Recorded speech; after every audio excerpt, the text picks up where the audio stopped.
let's go over the downstream setup again, okay? In case you're just now tuning into the channel, I do a free little instructional thing on how to set up downstream. It's a very simple operation. And this is a loader. This is what you'll see if you're just starting in the business and you got a 4 gallon a minute machine. You'll see this sticking out of your loader that's on the machine. Okay, that's where you hook your injector. And to keep your injector always working and working condition for at least 4 months that I know of, you put it in a bucket of fresh water. And you make sure all this stuff is rinsed out before you do that. And we'll get to that at the end of the job here, all right? But right now, I'll show you how to hook this up, all right? Let's get after it.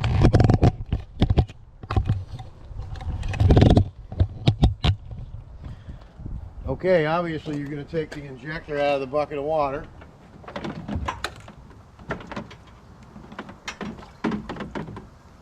Okay, this is a downstream injector. It's a 2.3 orifice, and it's made for 5 gallons a minute to 8 gallon a minute machines. Okay, that's very important.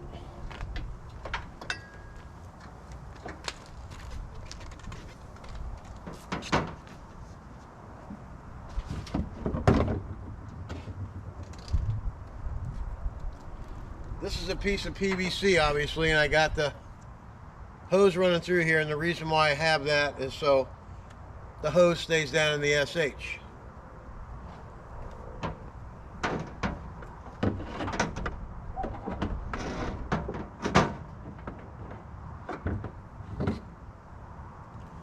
And in case you don't know what SH is, or what it stands for, it's sodium hydrochloride, which is better known in the basic terminology as chlorine.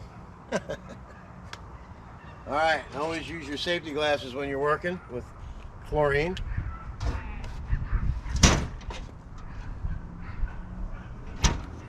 All right, now you got your injector hooked up and your line is over in the tank. See follow the white hose up top of the toolbox, goes down to the tank. A lot of guys are just starting out, and I used to do it. I used to put a 5 gallon bucket by my machine, and I used to put my little stick in there, and then I'd go to work.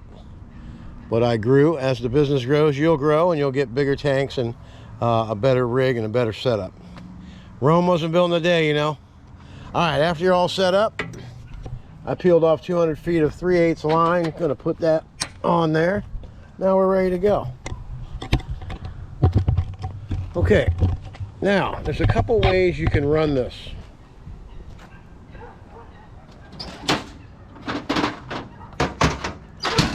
The way I do it is with the correct tips that go with the gallon per minute. Obviously, these tips are for 8 gallon minute machines. This tip here is a 0060 long range soap tip. This is your V-Jet standard soap tip. That'll work at any machine. This is a 1520 wide angle rinse tip, and this is a 0015 wash jet tip.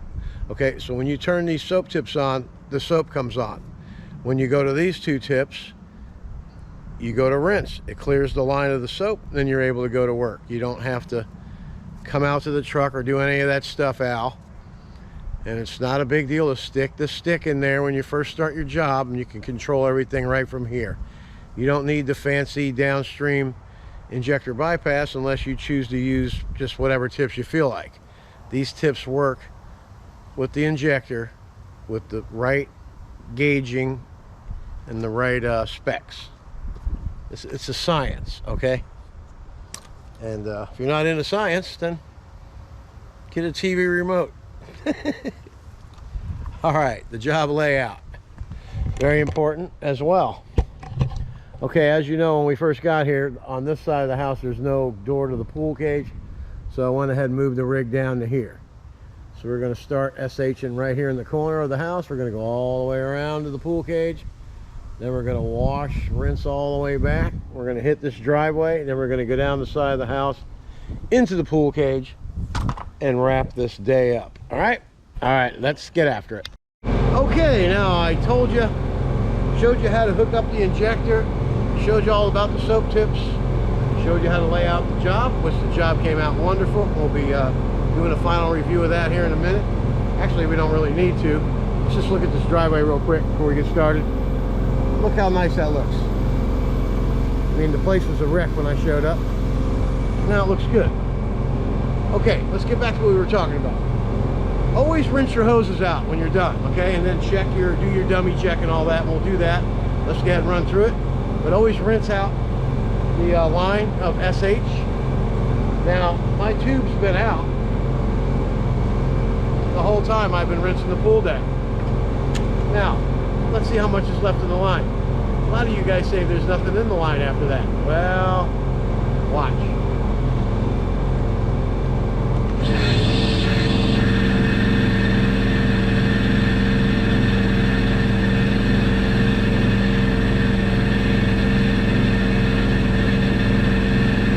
Look at that.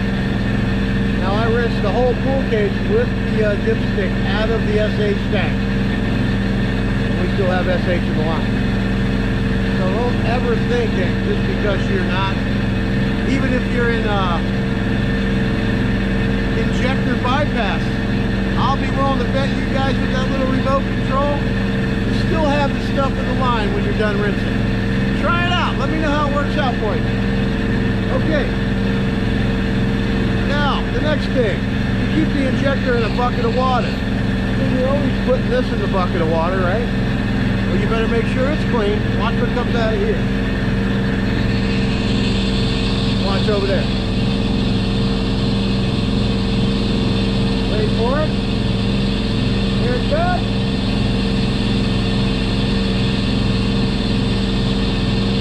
Ugh. All that's in the line. And you're going to put in that clean bucket of water.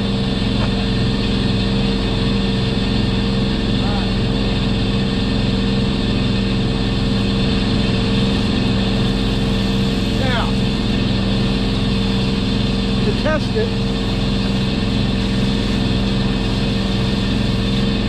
If it's slippery, you got SH. If it's not, it's clean water. Which we have clean water.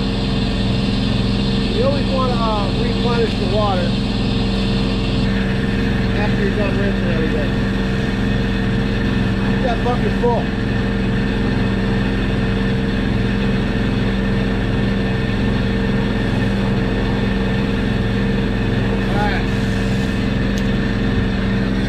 It's as simple as that. We're going to put our injector in this nice bucket of water right here. It's going to stay nice and fresh and clean so you can do work like this every day. Alright? That's a wrap. If you haven't subscribed, please go ahead and do that. Ding the bell. Be notified of all the pressure washing videos that come down the pike for your satisfying enjoyment. Get after it! Don here from Super Blast. My whole family gets after it. Even my dog gets after it. Watch this. Hey, Sam, sit down. Wait for it. Wait for it. Wait for it. Get after it. What do we do, hon? We all get after it. See that? Get after it.